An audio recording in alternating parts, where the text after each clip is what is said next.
Welcome back as we take a look at episode 2 of the Solo Leveling anime. Before you even get started, let me just say it's still doing me proud. Don't forget to like the video as it does wonders getting this out to more people, and subscribe if you like this kind of content. Now with that being said, we jump right into episode 2. We're almost following the manhwa to a T in a lot of different areas as a group of hunters fight for their lives within the walls of the double dungeon, with Jinwoo taking the lead and trying to keep everyone alive. The anime does a great job of interweaving stories to provide us with more information. We already know that from both the anime and the manhwa that Jinwoo is fighting for his mother and his sister Jinna. The anime does a great job of introducing us to these characters, unironically at the same time that Jinwoo is fighting to stay alive despite being so weak. These adds some layers to his character and puts his reason for living at the forefront, as the anime will constantly jump back to what they are doing while he is risking everything to take care of them. You notice that Jinna is talking to a classmate. If you paid attention in episode 1, you would have seen this classmate is a newly awakened hunter. His classmate says that she could do a better job than Jinna's brother, meaning that she most likely awakened at a higher level than E. Something small I noticed is that some of the hunters in the expedition are slightly different as well. The anime is able to give us a couple of different views so we can get a better idea of who went. We had Saitama in episode 1, who in this screenshot is completely missing, assuming he was vaporized by the initial laser. This screenshot from the anime shows us all the current survivors. There are 10 of the initial 13. We also have this guy, who doesn't exist in the anime, but this beauty still does. Some other minor characters seem to have been swapped out as well. Weird choice on the anime side of things. Something I failed to mention in episode 1 is that the number of hunters who actually went into the dungeon is changed. In the manhwa, there are 17 hunters who entered the double dungeon. The anime is reduced to 13, both odd numbers so that Jinwoo's vote is the deciding factor. Not sure why the anime decided to change that. In both the manhwa and anime, Jinwoo is able to figure out the first commandment. This wouldn't be a proper video if we didn't compare the infinite smile before the boss of the dungeon decides to stand up. For those that read the manhwa, you know exactly what I'm talking about. Both of them are creepy as hell. They're so iconic to the series. Oh, I'll be using the word iconic 1,000 times, so get used to that. Now before we go to the next part where the dungeon boss starts two-stepping all over these hunters, let me just say that the next part is graphic. The death of hunter Jane Doe, well, Jane Doe because we don't know her name, she is crushed underfoot in both the manhwa and the anime, but look at how far the anime took it. Yeah, I censored it.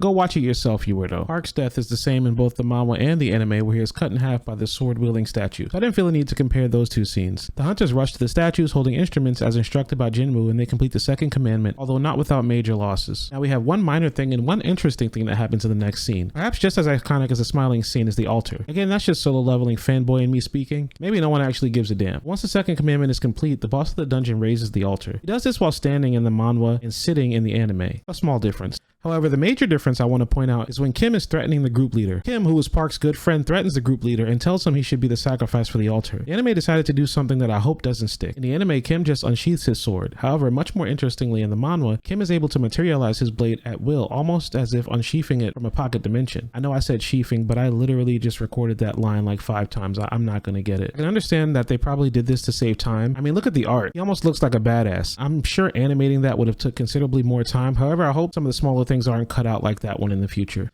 Now, after many similarities, the anime takes a breather and catches us back up with Jinna, Song's sister, as she is visiting her mom in the hospital. This divergence of story is normal for the anime, and again helps break it up, telling multiple stories at once, just to give us a reminder that the man who's fighting for his life is fighting for his mother and sister. Much of the altar scene remains the same in both iterations, with all the remaining hunters rushing out, leaving Jinwoo behind. Take a look at this. This one panel in the manhwa can help you understand why I have so much respect for the artist of this series. Not that the anime doesn't have its own beautiful scenes, but look at the sheer look of exhaustion, despair, and will to live he is able to portray on Jinwoo. There's no comparison here, and this panel blows its animated counterpart out of the water. Good job, this guy. I'm not even going to try to say his name again. Once the statues start attacking Jinwoo, there are some minor differences also. Jinwoo was able to either parry or slightly dodge the spear attack in the anime. In the manhwa, it completely impales him, and he is tossed onto the altar immediately before all of the statues descend on him. I may think the manhwa was more brutal, but let's just say that the initial parry is the best thing Jinwoo has going for him in the anime. What ensues in the anime after is a brutal beatdown where Jinwoo is tossed around by the statues, even losing an arm, which does not happen in the manhwa.